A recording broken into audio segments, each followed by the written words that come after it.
السلام علیکم۔ آج جو ہم آپ کو قصہ سنانے جا رہے ہیں وہ ہے تابوت سکینہ کے متعلق۔ اکثر مفسرین کا خیال ہے کہ یہ جنت سے حضرت آدم علیہ السلام کے ساتھ ہی زمین پر اتارا گیا۔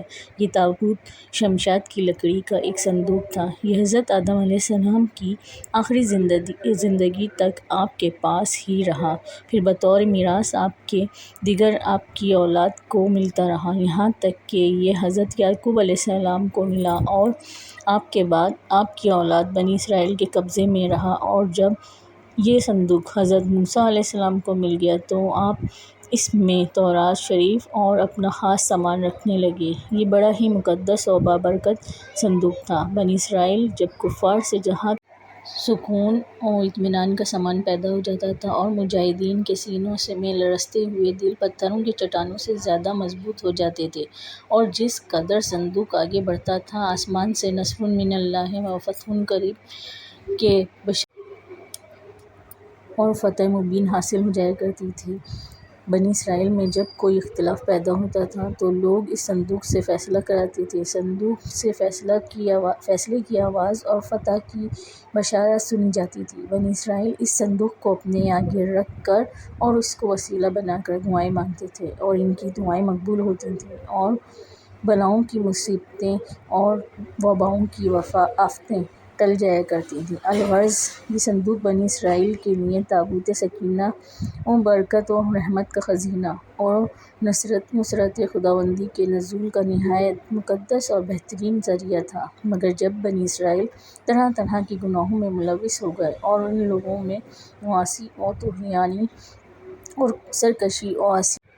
سرکشی اور عصیان کا دورہ ہو گیا تو ان کی بدعمالیوں کی نحوست سے ان پر خدا کا یہ عذاب نازل ہو گیا کہ قوم عمالقہ کے کفار نے ایک لشکر جرار کے ساتھ ان لوگوں پر حملہ کر دیا۔ ان کافروں نے بنی اسرائیل کا قتل عام کر کے ان کی بستیوں کو طاقت اور تاراج کر ڈالا، عمارتوں کو توڑ پھوڑ کر کے سارے شہر کو تہس نہس کر ڈالا، اور اس متبرک صندوق کو بھی اٹھا کر لے گئے۔ اس مقدس تبرک کو نجاستوں کے کوڑے خانے میں پھینک دیا۔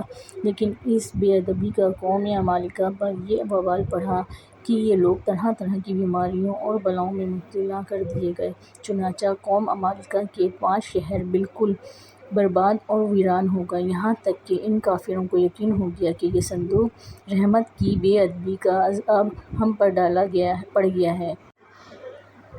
تو ان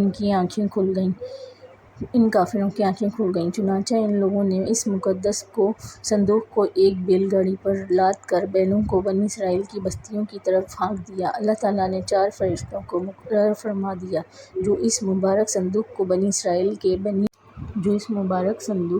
اسرائیل کے نبی حضرت شموئیل علیہ السلام کی خدمت میں لائے۔ اس طرح پھر بنی اسرائیل کی کھوئی ہوئی نعمت دوبارہ ان کو مل گئی، اور یہ صندوق ٹھیک اس وقت حضرت شموئیل علیہ السلام کے پاس پہنچا جب کہ حضرت شموئیل علیہ السلام نے طالوت کو بادشاہ بنا دیا تھا، اور بنی اسرائیل طالوت کی بادشاہی تسلیم کرنے پر تیار نہیں تھے، اور یہی شرط ٹھہری تھی کہ مقدس صندوق آ جائے تو ہم طالوت کی بادشاہی تسلیم کر لیں گے۔ چنانچہ صندوق آ گیا اور بنی اسرائیل طالوت کی بادشاہی پر رضامند ہو گئے۔ تفسیر مساوی ہے۔ قرآن مجید میں خداوند قدوس نے سورہ بقرہ میں اس مقدس صندوق کا تذکرہ فرماتے ہوئے ارشاد فرمایا ہے، اور ان سے ان کے نبی نے فرمایا، اس کی بادشاہی کی نشانی یہ ہے کہ تمہارے لیے اگر ایمان رکھتے ہو۔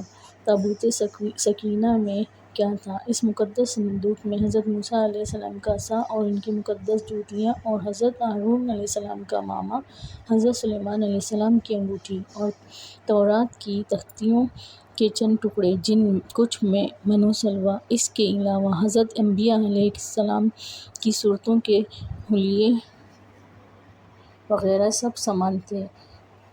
ہیکل سلیمانی۔ حضرت داؤد علیہ السلام کے زمانے تک اس تابوت کو رکھنے کے لیے کوئی خاص انتظام نہیں تھا، اور اس کے لیے پڑاؤ کی جگہ پر ایک الگ خیمہ لگا دیا جاتا تھا۔ حضرت داؤد علیہ السلام نے خدا کے حکم سے خدا کے گھر کا گھر بنانا شروع کیا، جو عین اسی مقام پر ہے جہاں آج مسجد اقصیٰ موجود ہے، لیکن یہ عالی شان گھر آپ کے بیٹے حضرت سلیمان علیہ السلام کی عہد میں مکمل ہوا اور اس کو یہودی ہیکل سلیمانی کے نام سے پکارتے ہیں۔ اس گھر کی تعمیر کے بعد تابوت سکینہ کو یہاں پورے احترام کے ساتھ رکھ دیا گیا اور اس طرح یہ مقام یہودیوں کا مقدس ترین مقام بن گیا۔ بعد کے زمانے میں ہونے والی جنگوں نے اس ہیکل کو لیکن بابل کے بادشاہ بخت نصر نے اس کو مکمل طور پر تباہ کر دیا اور اس کو آگ لگا دی۔ وہ یہاں سے مال غنیمت کے ساتھ ساتھ تابوت سکینہ بھی لے گیا تھا۔ اس تباہی کے نتیجے میں آج اصلی ہیکل کی کوئی چیز باقی نہیں ہے۔